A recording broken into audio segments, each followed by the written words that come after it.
سلاح فتاك لا يضاهيه في قوته أي سلاح آخر.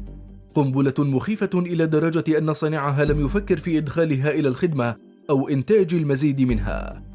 بلغت قوتها التدميرية عشرات أضعاف جميع المتفجرات التي استخدمت خلال الحرب العالمية الثانية، بضمنها القنبلتين النوويتين التي دمرتا هيروشيما وناغازاكي اليابانية. ساهمت تجربتها في خلق توازن الرعب الذي منع العالم من الانزلاق إلى حرب نووية مدمرة. في هذا الفيديو عزيزي المشاهد نستعرض لك قصة صنع أخطر أسلحة بوتين التي ترعب العالم، القنبلة الهيدروجينية الأضخم والأقوى من بين جميع الأسلحة النووية التي صنعها الإنسان على الإطلاق.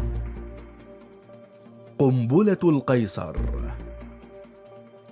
في ستينيات القرن المنصرم وفي خضم الحرب الباردة وسباق التسلح بين القوى الكبرى آنذاك، قام الاتحاد السوفيتي السابق باختبار سلاح ضخم ومرعب وصل وهج تفجيره وأحس بقوته أشخاص من على بعد 1000 كيلومتر.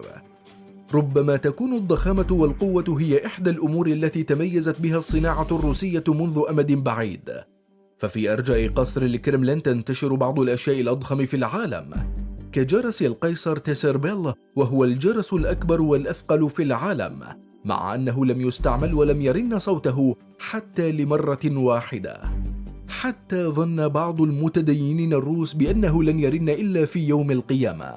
وهناك أيضا مدفع القيصر تيسر كانان، وهو أكبر مدفع صنع في العصور الوسطى، ولكنه لم يرى ساحات المعارك يوما، ويشك كثيرون في أن يكون أطلق النار ولو لمرة في حياته. هذه الأشياء الضخمة والعديمة النفع كثيرا ما جعلت الصناعة الروسية محلا للتندر والسخرية من قبل الدول الصناعية الأخرى، إلا أن قنبلة القيصر تيسر بومبا، وهي من بين أكثر الأشياء التي صنعها الروس ضخامة، تطل لتحيل ضحكات وسخرية المتدنرين إلى خوف وتجهم، فهي الأضخم والأقوى والأكثر تدميرا من بين جميع الأسلحة التي صنعها الإنسان. كيف تعمل قنبلة القيصر؟ قنبلة إيفان الكبير كما اسمها الروس، والمعروفة بقنبلة القيصر في الغرب، هي قنبلة هيدروجينية ذات 3 مراحل، يتم تفجير قنبلة نووية عادية في المرحلة الأولى لتوليد الحرارة العالية ملايين الدرجات، التي تتطلبها عملية تحفيز الاندماج النووي لنظائر الهيدروجين في المرحلتين التاليتين، والتي تؤدي إلى توليد قوة تدميرية هائلة تقاس بالميجاطن. ولكي نوضح الصورة أكثر لك عزيزي المشاهد، فإن 1 ميجاطن تساوي 10,000 طن من مادة TNT شديدة الانفجار، فما بالك بقوة قنبلة القيصر التي وصلت إلى 100 ميجاطن؟ هذه القوة المخيفة تؤدي إلى انبعاث كميات كبيرة جدا من الغبار الذري الذي تكون له تأثيرات ضارة على البيئة والصحة العامة. لذلك ولغرض التخفيف من هذه الانبعاثات الضارة، فقد قام العلماء السوفيت بتخفيض قوة القنبلة من 100 ميجاطن إلى 50 ميجاطن، كما قاموا بوضع نظائر الرصاص بدل اليورانيوم 235 في المرحلة الثانية، وذلك من أجل تقليل كميات الغبار الذري المنبعث عن الانفجار، وقد نجحوا في مسعاهم ذلك بنسبة 97%، حيث أن قنبلة القيصر رغم قوتها التدميرية الهائلة توصف بأنها واحدة من أنظف القنابل النووية. البدن والتصميم الخارجي. في حساب الموازين والقياسات، فإن قنبلة القيصر كانت الأضخم من بين كل القنابل التي تم صنعها مسبقا. بلغ وزنها 27 طنا، وكانت بطول 8 أمتار وقطر 2 متر، وقد تقرر أن تقوم بحملها القاصفة الروسية العملاقة من نوع توبوليف TU 95V، التي كان وزن القنبلة يعادل الحد الأقصى لحمولتها ومرتين ونصف ضعف وزن حمولتها العادية، كما أن حجم القنبلة كان أكبر من الحجم الذي تستطيع القاصفة استيعابه داخلها. لذلك قاموا برفع بوابة إلقاء القنابل وعلقوا القنبلة إلى الهيكل مباشرة، ولكن مع هذا بقي جزء كبير منها خارج الطائرة، وتم تزويد القنبلة بمظلة تزن قرابة طن، وذلك لكي تقلل من سرعة هبوطها لإتاحة الوقت للطائرة القاصفة للابتعاد مسافة 45 كيلومتر عن نقطة الصفر لوقايتها من التأثيرات المدمرة للانفجار. زلزال القيصر يهدد أوروبا. في صباح يوم 30 تشرين الأول أكتوبر من عام 1961 حلقت القاصفة السوفيتية توبوليف تيو 95 في حاملة معها قنبلة القيصر، ورافقتها طائرة أخرى من نوع تيو 16، وذلك من أجل مراقبة وتصوير عملية التفجير.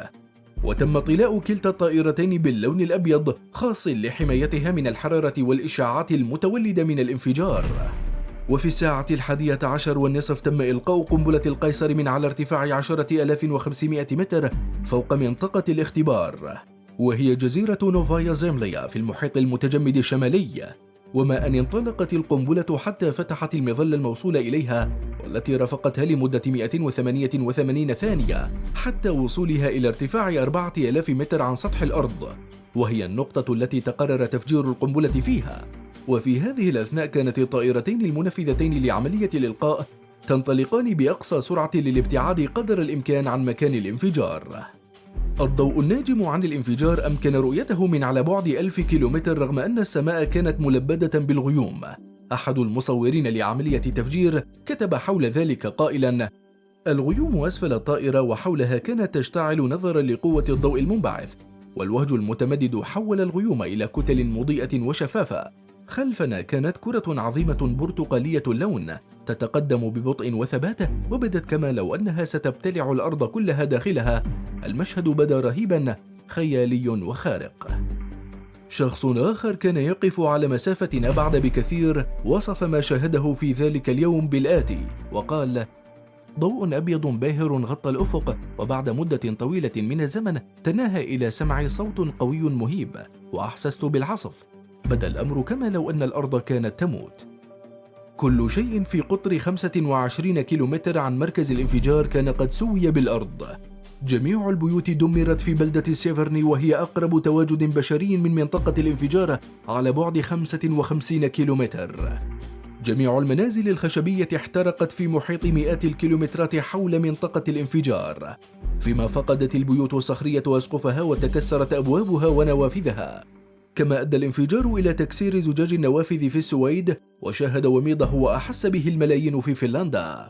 السحابة المتكونة عن التفجير سحابة عش الغراب بلغ ارتفاعها 64 كيلومتر وقطرها 40 كيلومتر. كما تسبب انفجار القيصر في اختلال في بث موجات الراديو في أوروبا استمر لعدة ساعات، ونتج عن الانفجار سلسلة من الهزات الأرضية وصلت قوتها إلى 5.25 حسب مقياس ريختر. ولك أن تعلم عزيزي المشاهد إن جميع هذه التأثيرات التي ذكرناها قد حدثت، والقنبلة قد انفجرت في الغلاف الجوي، فما كان سيحدث لو فجرت على سطح الأرض؟ ماذا سيحدث لو استخدم بوتين قنبلة القيصر في حرب أوكرانيا؟ من خلال تجربة قنبلة القيصر التي أسلفناها، فأوكرانيا ستواجه موجة حرارية هائلة متولدة عن الانفجار قد تسبب حروقا من الدرجة الثالثة لأي شخص على بعد 100 كيلومتر. وفي حال استهداف بوتين للعاصمة كييف سيتم محوها وتجريفها بالكامل، وستصبح أشبه بساحة ملعب تزحلق على الجليد، وستذوب جميع الصخور والمباني، ولم يبقى أثر حتى لنتوء صغير على الأرض. وفي النهاية عزيزي المشاهد، قنبلة القيصر كانت بحق أقوى سلاح صنعته البشرية، ومن حسن الحظ أنها لم تدخل الخدمة أبدا ضمن الترسانة العسكرية السوفيتية بسبب قوتها ودمارها والإجراءات الأمنية التي يتطلبها الحفاظ عليها. كما أن جيوش الدول الكبرى كانت تحتاج قنابل أصغر وأدق تكون فعالة في إصابة أهدافها وتدميرها في حدود عدة كيلومترات فقط. وقد ساهم الخوف الذي سببته هذه التجربة وغيرها من التجارب النووية في خلق ما يسمى توازن الرعب، الذي منع القوى العظمى من الانخراط في حرب نووية لن يكون فيها رابح وخاسر بالتأكيد. مصير قنبلة القيصر. بحسب ما أعلنته روسيا، لم يتبقى من قنبلة القيصر سوى نسخة غير حقيقية معروضة في المعرض العسكري في مدينة سنجنسك. طبعا هذا لا يعني أنه لا توجد قنابل هيدروجينية في ترسانات الدول الكبرى، ولكنها أقل قوة وأصغر حجما بكثير. وقد يكون هناك عدد محدود من القنبلة العملاقة بحوزة الجيش الروسي تخضع لعمليات تطوير. وفي نهاية الفيديو عزيزي المشاهد، برأيك هل تمتلك الولايات المتحدة اليوم قنبلة هيدروجينية تضاهي قنبلة القيصر الروسية؟